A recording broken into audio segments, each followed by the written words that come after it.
Hi, ഇന്ന് നമുക്ക് തിരുവനന്തപുരം ജില്ലയിലുള്ള ചെങ്കൽ മഹാദേവ ക്ഷേത്രത്തിലെ വിശേഷങ്ങൾ കാണാം. ലോകത്തിൽ തന്നെ ഏറ്റവും ഉയരം കൂടിയ ശിവലിംഗമാണ് ഈ ക്ഷേത്രത്തിലുള്ളത്. 111 അടിയേക്കാളും ഉയരമുണ്ട് ഇതിന്. 2012 ഇതിൻ്റെ നിർമ്മാണ പ്രവർത്തനങ്ങൾ ആരംഭിച്ചതെങ്കിലും ഏകദേശം ഒരു വർഷമായിട്ടുള്ളൂ ഇതിലേക്ക് പൊതുജനത്തിന് പ്രവേശനം അനുവദിച്ചിട്ട്. ഈ ശിവലിംഗത്തിൻ്റെ ഉള്ളിൽ തന്നെ ധാരാളം മനോഹരമായ കാഴ്ചകൾ ഒരുക്കിയിട്ടുണ്ടെന്നാണ് അറിയാൻ കഴിഞ്ഞത്. നമുക്ക് ആ കാഴ്ചകളെല്ലാം ഒന്ന് കണ്ടിട്ട് വരാം. ഇതാണ് ചെങ്കൽ ശിവപാർവതി ക്ഷേത്രം. ഇത് നെയ്യാറ്റിൻകര റെയിൽവേ സ്റ്റേഷനിൽ നിന്ന് ഒരു 5 കിലോമീറ്റർ ഉള്ളൂ കേട്ടോ. തമ്പാനൂരിൽ നിന്നാണെങ്കിൽ ഏകദേശം ഒരു 30 കിലോമീറ്റർ. വളരെ പുരാതനമായിട്ടുള്ളൊരു ക്ഷേത്രമാണിത്. ഈ ക്ഷേത്രത്തിലെ 111.2 അടി ഉയരമുള്ള ലോകത്തിലെ തന്നെ ഏറ്റവും നീളം കൂടിയ ശിവലിംഗമാണ് ഇവിടുത്തെ പ്രത്യേകത. ഇതാണ് ഈ ക്ഷേത്രത്തിൻ്റെ മെയിൻ എൻട്രൻസ്. ആ ഫ്രണ്ടിൽ തന്നെ ആദ്യം നമുക്ക് കാണാൻ പറ്റുന്നത് നല്ല ഐശ്വര്യമുള്ള ഒരു നന്ദിദേവൻ്റെ വിഗ്രഹമാണ്. അകത്തേക്ക് കയറുമ്പോൾ നമുക്ക് കാണാം കേട്ടോ, പരമ്പരാഗത രീതിയിലുള്ള കേരള വാസ്തുവിദ്യയാണ്. ആ ഒരു രീതിയിലാണ് ഇതിൻ്റെ നിർമ്മാണം. ഈ ക്ഷേത്രത്തിൻ്റെ അകത്തേക്ക് കയറുമ്പോൾ തന്നെ നമുക്ക് വല്ലാത്തൊരു ശാന്തതയും തണുപ്പും ഒക്കെ അനുഭവപ്പെടും കേട്ടോ. നല്ലൊരു കുളിർമയാണ്.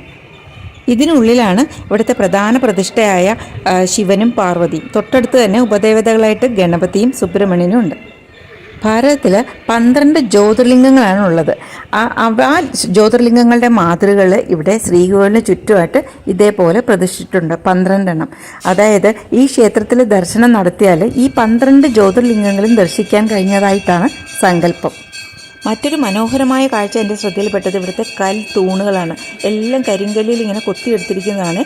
പുരാണ കഥകളിലെ പല സന്ദർഭങ്ങളും ഈ തൂണുകളിൽ ഇങ്ങനെ കൊത്തുപണികളായിട്ട് ചെയ്തു വെച്ചിട്ടുണ്ട്. ഈ കാണുന്ന മഹാശിവലിംഗമാണ് ഇവിടുത്തെ മെയിൻ അട്രാക്ഷൻ, ഹൈലൈറ്റ്. ക്ഷേത്രത്തിൻ്റെ ഇപ്പോഴത്തെ അധിപതിയായ മഹേശ്വരാനന്ദ സരസ്വതി സ്വാമിയാണ് ക്ഷേത്രവും ഈ കൂറ്റൻ ശിവലിംഗവും ഒക്കെ ഇപ്രകാരം രൂപപ്പെടുത്തിയിരിക്കുന്നത്. ഒറ്റ നോട്ടത്തിൽ തന്നെ അറിയാലോ ഇത് എത്രമാത്രം വലുതാണെന്നത്. കണ്ടായാലും താഴെ നിൽക്കുന്ന മനുഷ്യരൊക്കെ എന്ത് ചെറുതാ.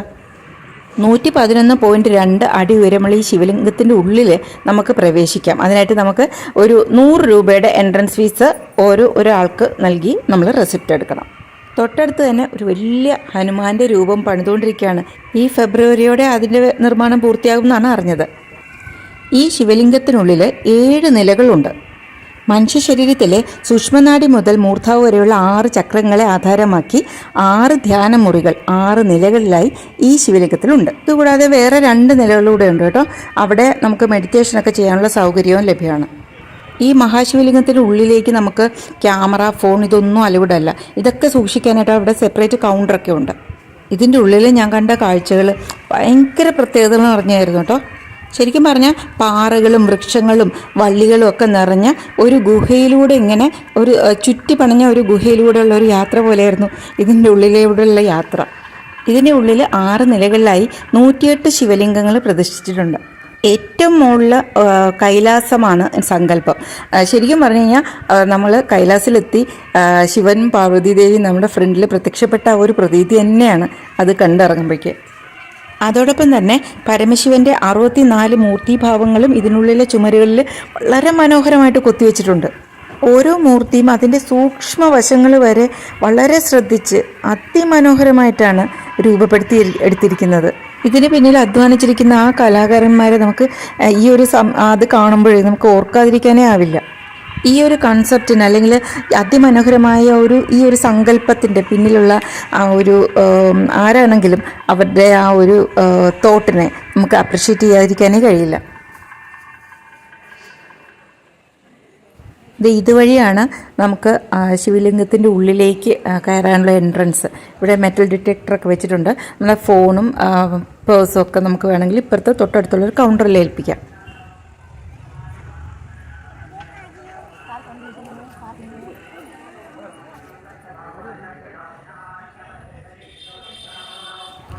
ഇതിൻ്റെ ഉള്ളിൽ ഒരു നാഗർപ്രതിഷ്ഠയും ഉണ്ട് കേട്ടോ.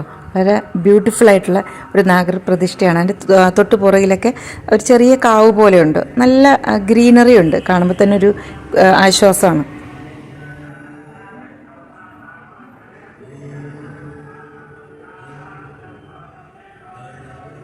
പിന്നീട് ഇവിടെ കണ്ട മറ്റൊരു അതിമനോഹരമായൊരു കാഴ്ച അല്ലെങ്കിൽ ഒരു പ്രത്യേകത എന്ന് പറയുന്നത് ഇവിടുത്തെ ഗണപതി വിഗ്രഹങ്ങളാണ്.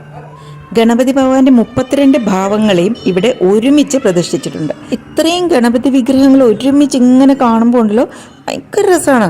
നമ്മൾ മിക്കവാറും കേട്ടിട്ടുള്ളത് ബാലഗണപതി, മഹാഗണപതി, വീരഗണപതി എന്നൊക്കെ കേട്ടിട്ടുണ്ട്. അല്ലാതെ ഈ 32 നിങ്ങൾക്കറിയോ? എനിക്കറിയില്ലായിരുന്നു. അതുപോലുള്ള 32 ഭാവങ്ങളും ഒന്നിച്ച് നമുക്കിവിടെ കാണാം.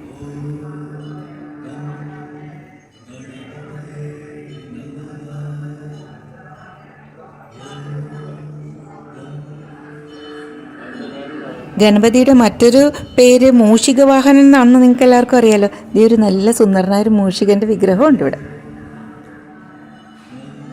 ഈ ഗണപതി വിഗ്രഹങ്ങളിൽ വളരെ നോട്ടീസബിളായിട്ട് തോന്നിയിട്ടുള്ള 2 ഞാൻ നിങ്ങൾക്ക് കാണിച്ചു തരാം. ഇതാണ് ഹേരംബ ഗണപതി.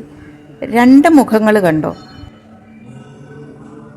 അതുപോലെ തന്നെ 2 ശിരസ്സുകളുള്ള മറ്റൊരു ഭാവമാണ് ദ്വിജ ഗണപതി. വല്ലാത്തൊരു അനുഭവം തന്നെയായിരുന്നു കേട്ടോ അത്. ശരിക്കും മനസ്സ് നിറഞ്ഞു തന്നെയാണ് ഞാൻ ആ ക്ഷേത്രത്തിന് വെളിയിലേക്ക് ഇറങ്ങുന്നത്. ഈ ക്ഷേത്രത്തിന് ചുറ്റും നല്ലൊരു പച്ചപ്പുണ്ട്. അതെനിക്കൊരു വളരെ പോസിറ്റീവായിട്ടുള്ള മറ്റൊരു കാര്യമായിട്ട് തോന്നി. ഇവിടെ പൂന്തോട്ടത്തിൽ കണ്ടൊരു കാഴ്ച കാണിച്ചു തരാം കേട്ടോ. ഒരു ചെറുതല്ല, ഒരു ചെറിയ ബോൺസായി. സൂപ്പറല്ലേ? അപ്പോൾ ഇവിടെ വന്നിട്ടില്ലെങ്കിൽ നിങ്ങൾ ഒരിക്കലെങ്കിലും ഇവിടെ വരണം കേട്ടോ. നിങ്ങൾക്ക് ഒത്തിരി അത്ഭുത കാഴ്ചകൾ ഇവിടെ ഉണ്ട്. സാധാരണ ഒരു ക്ഷേത്രം അതിനേക്കാളൊക്കെ ഉപരി മനോഹരമായൊരു സങ്കല്പമാണ് ഇവിടെ പ്രത്യക്ഷത്തിൽ രൂപം കൊണ്ടിരിക്കുന്നത്. അത് കാണേണ്ടത് തന്നെയാണ്.